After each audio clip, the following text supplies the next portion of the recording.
Troy, some of the Greeks set fire to their encampment, embarked upon sturdy ships and sailed away.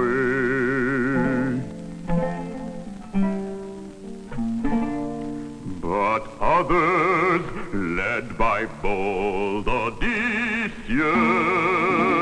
stayed behind right in the heart of Troy town, hidden in the host.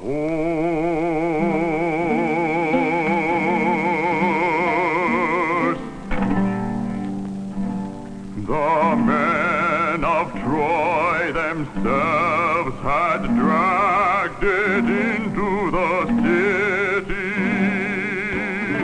and there it stood, and all around it sat the Trojans arguing loud and long. 3 ways their minds divided: to take sharp swords and slash the hollow horse to pieces, or else to drag it to the cliff and hurl it over,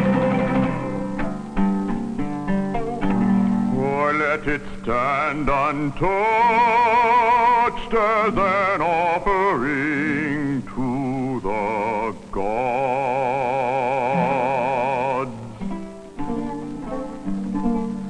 This last indeed was their decision, and their doom. For later out they poured, the sons of the Achaeans, leaving their ambush in the horse, and sacked the city.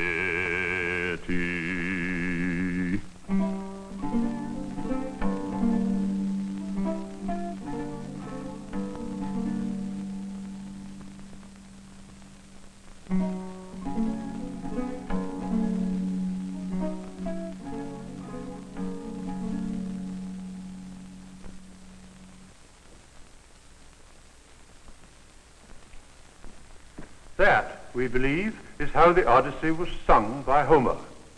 And for hundreds of years after he died, when the Odyssey and that other great heroic tale, the Iliad, were the most popular poems in Greece, they were still spoken at big public concerts by professional reciters who knew both poems by heart and declaimed them as dramatic poetry. The Odyssey is a poem, then, with fine language and stirring rhythms and many beautiful descriptions. For instance, the island and the home of the nymph Calypso, who kept Odysseus prisoner for 7 years.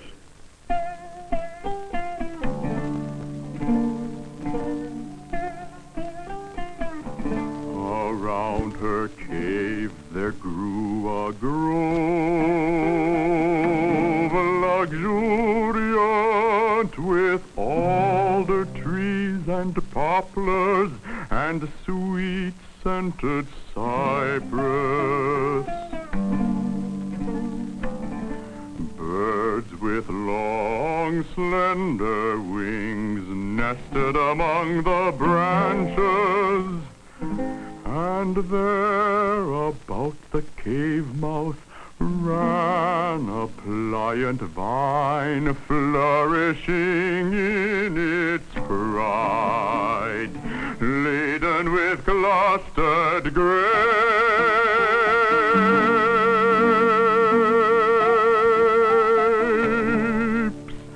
4 springs were gushing out in cascades of bright water. On every side were meadows rich with greenery, and violets,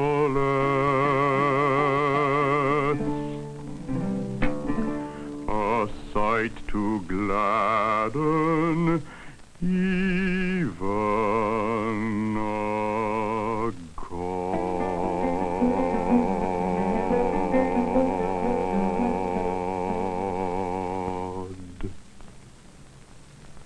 As well as beautiful descriptions, there are splendid passages of narrative in the Odyssey.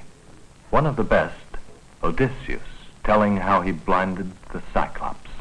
The giant spoke, leaned back, and fell supine.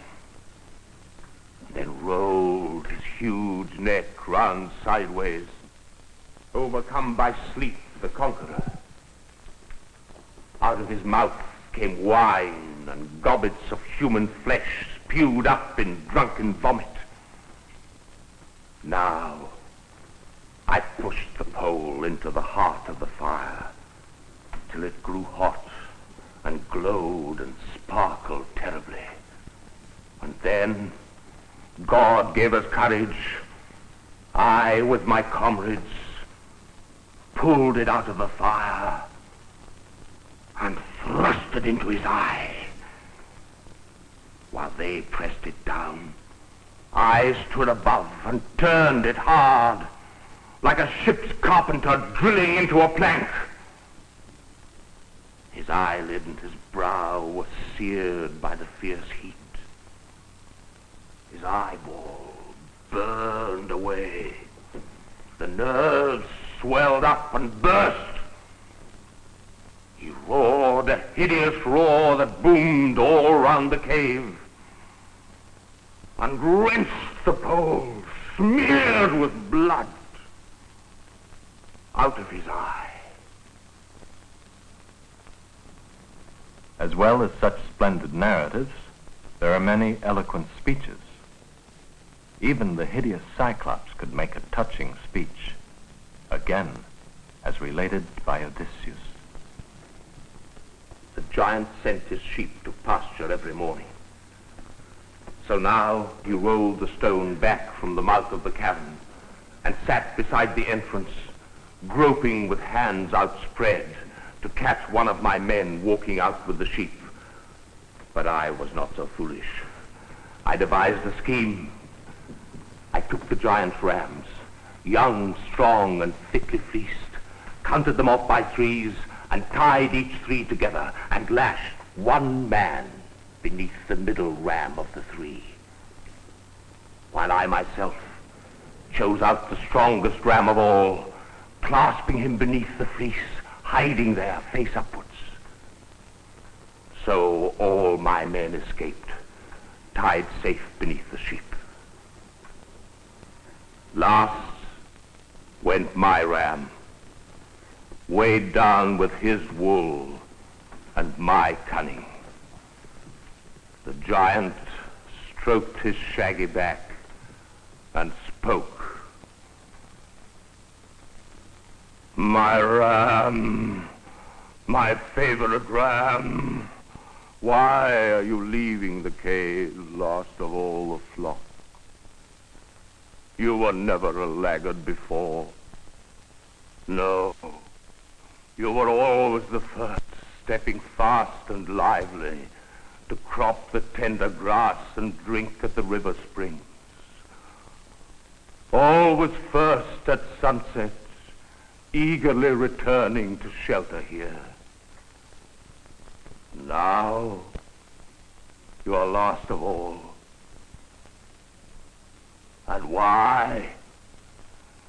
Grieving for your master, whom a bad man blinded with his vile companions, making me drunk with wine. So, when we read the Odyssey, we must remember that it is not simply a fine story, but a glorious piece of poetry. No translation is as beautiful as the original poem.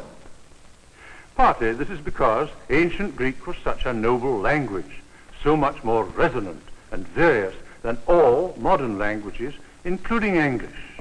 Listen, you've just heard Odysseus recalling the speech of the Cyclops. My ram, my favorite ram, why are you leaving the cave last of all the flock? You were never a laggard before. Now in Greek there are more different sounds, and the words come in many more patterns of rhythm, so that apart from the meaning, it actually sounds more attractive and interesting. Krie pepon, timoi hode diaspios, essua melon hystatos, uti paroske aimenos erchiai oion. It actually makes even the brutal giant sound eloquent, doesn't it? Homer had a wonderful meter to work with, a marching, swinging, dactylic hexameter, more powerful than anything which has yet been invented in English. But first and foremost, Homer was telling an exciting story. His audience, like all audiences since storytelling began, wanted to know the answer to a simple question: what happens next? Now you go home at early dawn and watch the suitors. And then the swineherd will take me to the city, disguised as a poor, old, ugly, miserable beggar. If they mistreat me in the house, restrain yourself. No matter how I suffer, you control your feelings. Yes, even if you see me dragged headlong to the gates, watch and endure in silence. Of course, you can suggest they drop this foolish mischief. They will not listen. Not for a moment, no. The day of their doom is near.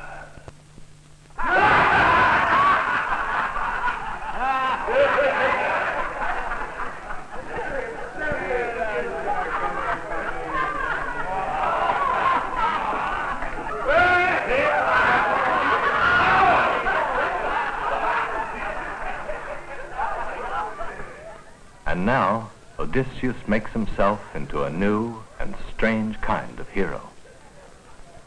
This was a brilliantly original idea of Homer's. In a heroic age, strength and courage are everything. It is impossible to imagine any of the other Homeric heroes, Achilles, Agamemnon, Nestor, pretending to be a weakling or a beggar, even to win a victory. But Odysseus is an untypical hero.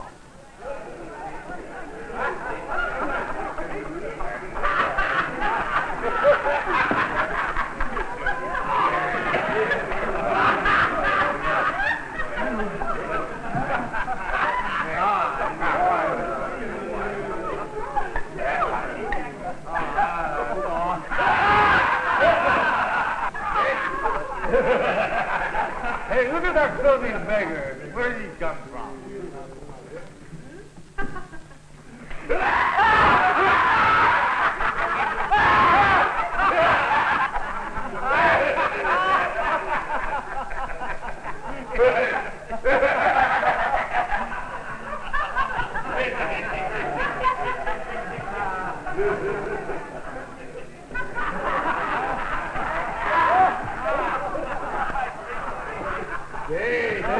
Listen to me, suitors of mine. You have been trying to eat and drink this house away in gluttony, in the long absence of its master. Your pretext is that you want to marry me and take me away. Here is the prize, in a contest open to you all. I shall lay down the mighty bow of King Odysseus. Whoever is the most expert at stringing it by hand and shooting through the row of a dozen standing axes, that man can take me. I shall follow him and leave this rich and lovely house, a house where I was married, though I shall long remember it, seeing it in dreams. Come on, you suitors. Here is a prize open to all. A woman such as none can find in all Achaea, in Ithaca itself, or on the dark mainland. Come on, then. No evasions or excuses. Don't postpone the bending of a bow, but let us see you. Why, I myself will make a trial of the bow, and if I bend and string it and shoot through the axes, then I will not be sad if my mother leaves me to go with another man. I shall stay here myself, for I shall be well able to fight my father's battles.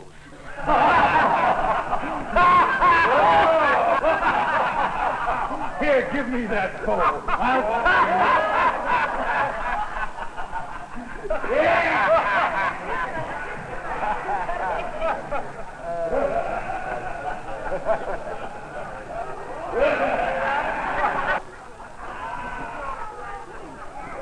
Listen, you men. I have a special word to say. Suppose Odysseus should appear out of the blue, miraculously. How would you two behave? Would you side with the suitors? Or defend Odysseus? God, Father in heaven, grant that miracle. Then you will see what we are worth in strength and courage. Home at last. I am home after so many trials. After 20 years, I have reached my country at last. And now I know at least that you will welcome me of all the servants here. I shall reward you later. But now, listen well.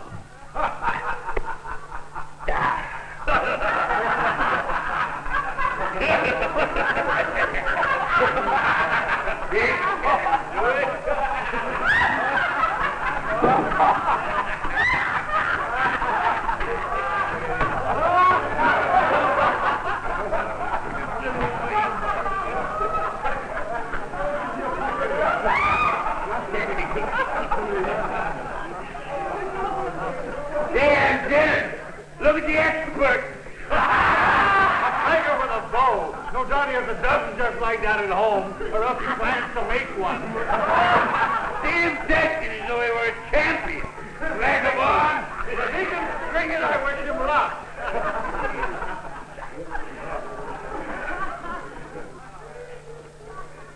He struck it!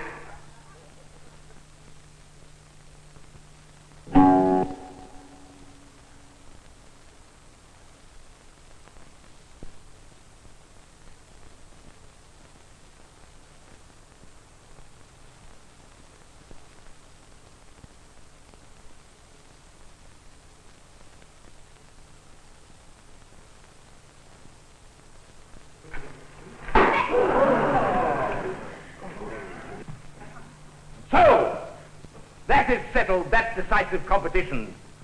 But now another target which no one ever hit. Let me take aim at that. God guide my arrow straight!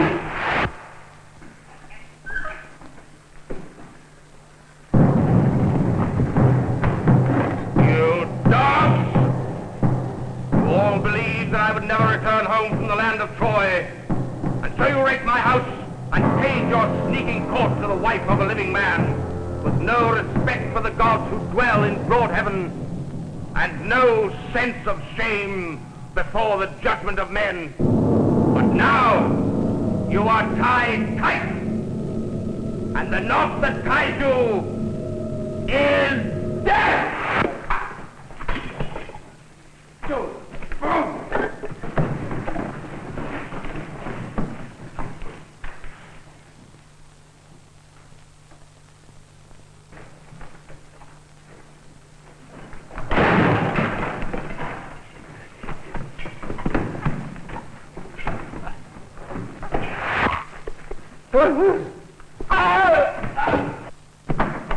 Telemachus!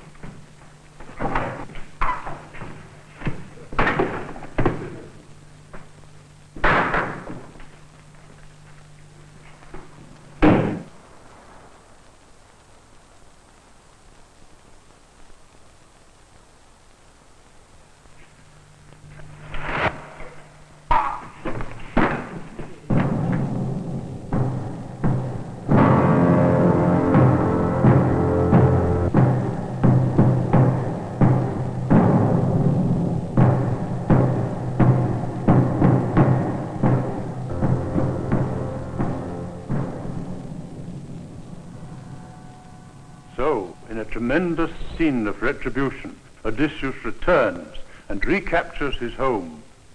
The man who had fought for 10 years in the Trojan War was irresistible in his own house with his son at his side and faithful servants to cover him. But he had still one more trial of will, one more test of cunning.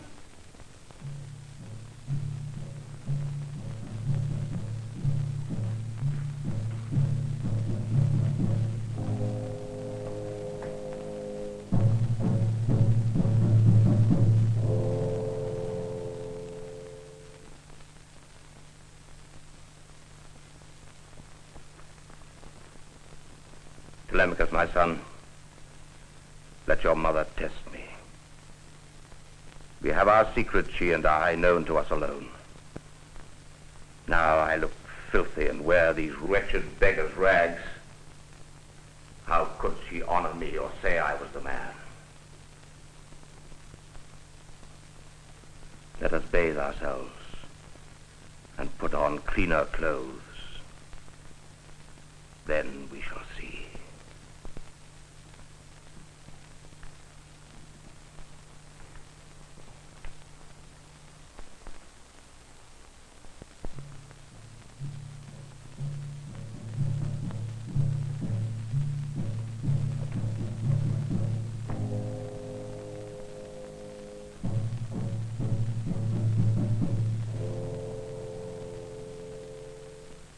Strange woman you are. Of all the women alive, the gods have surely given you the hardest heart. No other wife in the world would be so obstinate and turn away from her husband after 20 years. Well, I shall sleep alone. Make me a bed out there. She has a heart as hard as iron. A strange man you are. I'm not scorning you. I'm not even surprised. Well, I remember your face as it was when you sailed away from your home to Troy. So now, Eurycleia, make his bed outside the bedroom which he built with his own hands. Bring out the bed and spread it deep with blankets. Woman, what you have just said wounds me to the heart. Who has moved my bed? It would be difficult to move without a miracle. There was an olive tree inside the site of my house, well grown with flourishing leaves and a trunk as thick as a pillar. Round this I built the bedroom, adding the door and the roof. And then I cut the leaves and branches of the olive, smoothed down the trunk and straightened it and cut it square. And this I made the bedpost rooted in the ground. Now I do not know if my bed is still in place. Has anyone cut through the trunk of the solid tree and moved it away? Odysseus, please do not be angry. Forgive me because I did not welcome you from the first moment. My heart was always frozen with anxiety in case some stranger came and cheated me with lies. But you have clearly told the secret of our room, which no one knew but you and me and one maidservant, the faithful girl who guarded the door of our room. And now my cold, hard heart grows warm and soft for you.